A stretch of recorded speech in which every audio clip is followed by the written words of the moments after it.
நான் ஒரு பெத்தவனா சொல்றேன், என்னைய மாதிரி எல்லாருமே பிள்ளைகளை பார்த்தவங்களா தான் இருப்பீங்க. இப்ப இருக்கிற இளைஞர்களை கொஞ்சம் யோசிச்சு பாருங்களேன். இப்ப பள்ளிக்கூடத்துக்கு போற இளைஞர்களை பத்தி கொஞ்சம் யோசிச்சு பாருங்க. 30 வருடங்களுக்கு முன்பாக நாம் பள்ளிக்கூடம் படிக்கும் போது பெத்தவங்களை படிச்சோம், கற்றுக் கொடுக்கிற ஆசிரியர்களையும் படிச்சோம். நம்ம தெருவில் விளையாடிக்கிட்டு இருந்தோம்னா ஆசிரியர் அந்த தெருவின் முக்கில் வராத இந்த தெருவில் ஓடி ஒளிவோம். அந்த அளவுக்கு மரியாதையை கற்றுக் கொடுத்தது ஆசிரியர் பெருமக்களும் நம்மை பெற்றவர்களும். ஆனால் நம்மை பெற்ற பெற்றவங்க படிச்சவங்க கிடையாது. 30 வருஷத்துக்கு முன்னாடி படிச்சவங்க கிடையாது. ஆனால் இன்னைக்கு படிக்கக்கூடிய பிள்ளைகளின் பெற்றவர்கள் அத்தனை பேருமே படிச்சவங்க. எவனுமே படிக்காம இல்ல. படிச்சவனோட பிள்ளைகளை தருவரையா தெரியுது. படிக்காதவனோட பிள்ளைகளை ஒழுக்கமான வளர்ந்தோம். இன்னைக்கு படிச்சவனோட பிள்ளைங்க தருவரையா தெரியுது. வாத்தியார மதிக்க மாட்டாங்க, வாத்தியார மதிக்க மாட்டாங்க. பள்ளிக்கூடத்துக்கு சாலை குடிச்சிட்டு போறாங்க. நீங்க அனுதினமும் சமூக வலைத்தளங்களை பார்க்கலாம். பொங்கல் பிள்ளை சாலை குடிக்கிறியா? பொங்கல் பிள்ளைங்க சாலை குடிக்கிற அளவுக்கு இந்த ஆட்சி அவலமா நடந்துட்டு இருக்கு. கேவலம் இல்ல? உண்மையிலே நம்மள மனுஷங்களா? இந்த நாட்டு மனுஷங்கள் வாழ்றாங்களா? 8வது படிக்கிற பையன் கஞ்சா குடிச்சிட்டு வெக்கமா இல்ல? என்னையா நாடு இது? பெத்த பிள்ளை பெத்த வயது பத்தியா? என்ன நாடு இது? பொங்கல் பிள்ளை சாலை குடிக்க 8வது படிக்கிற பையன் கஞ்சா குடிச்சிட்டு பள்ளிக்கூடத்துக்கு போய்கிட்டு இருக்கான். தெருவங்கும் கஞ்சா, பட்டிக்காடு கிராமம் முழுக்க கஞ்சா. இந்த கஞ்சாத்த ஆட்சியாளருக்கும் இந்த காவல்துறைக்கு தெரியாம வருதா? இல்ல யாருக்கும் தெரியாம நடக்கிறாங்க. ஆனாலும் இங்க சாராயமும் கஞ்சா போதையும் இவ்வளவு மலிவா கிடைக்குது. காரணம் என்ன? மக்கள் மீது நன்றி, மக்கள் மீது உணர்வு இல்லாத, மக்கள் மீது அக்கறை இல்லாத அரசு. இந்த மக்கள்கிட்ட காசு கொடுத்து ஓட்டு வாங்கிறேன். நம்ம அப்படித்தானே இருக்கும். மக்கள் அப்படித்தானே பேத்தனமா பேசிட்டு இருக்கோம். 5000 கொடுத்தானே 10,000 கொடுத்தானே காசை வாங்கிட்டு ஓட்டு போறோமே. யாருக்காவது ஓட்டு போற அறிவு இருக்காங்க? நான் எதிராக போய் பேசுறேன் சடைக்காதீங்க, கோரிக்காதீங்க. யாரும் ஓட்டு போறதுக்கு இந்த மக்களுக்கு தெரியும். நம்ம வாக்குரிமை இந்த மக்களுக்கு யாருக்காவது புரியாம வாக்குரிமை நம்மளுக்கு அவ்வளவு இலகுவாக கிடைச்சிருச்சு. அதனாலதான் அந்த வாக்குரிமை, அந்த வாக்கின் அருமையை பத்தி நமக்கு புரியல. உலக நாடுகள் அவ்வளவு இலகுவாக வாக்குரிமை பெறல. ஆனால் இந்தியா ரொம்ப இலகுவாக வந்துருச்சு. நமக்கு நாகரிகம் கற்றுக் கொடுத்த நாடு பிரிட்டன், ஐரோப்பிய கண்டங்கள்.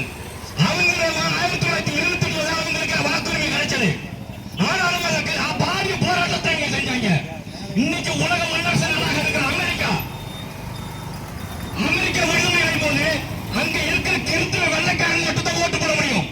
அங்க பெண்களும் நீக்கிறவர்களும் ஓட்டு போட முடியாது, கல்பிணி மக்களும் ஓட்டு போட முடியாது. அதற்கு ஆகப்பெரிய போராட்டம் பண்ணான். பெரிய உயிரிழப்பு கொடுத்து எல்லாருக்கும் வாக்குரிமை வந்து போராடணும். அப்படி போராடி அவங்க வாக்கு பெற்றதுனால அமெரிக்காவும் பிரிட்டனும் வாக்கை மதிக்கிறாங்க.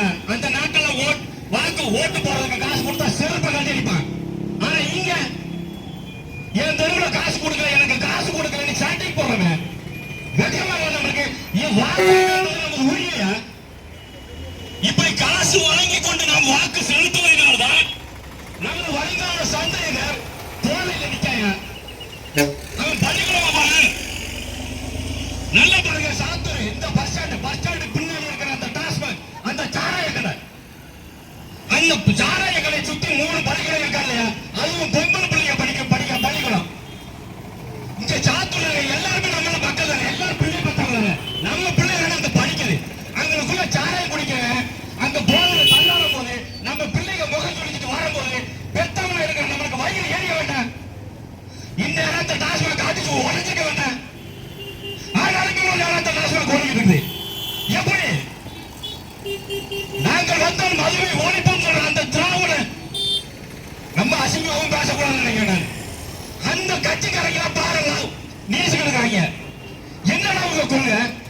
என்ன கொள்கை? நீங்க சாராயம் விற்கிறதுக்கு ஒரு அரசியல் கட்சியா? இவங்க சாராயம் விற்கிறதுக்கு ஒரு அரசா? உலகில் எந்த நாடாவது தன் நாட்டு குடிமக்களுக்கு சாராயத்தை ஊற்றி கொடுக்குமா? ஆனால் நம்ம நாடு செய்யும்.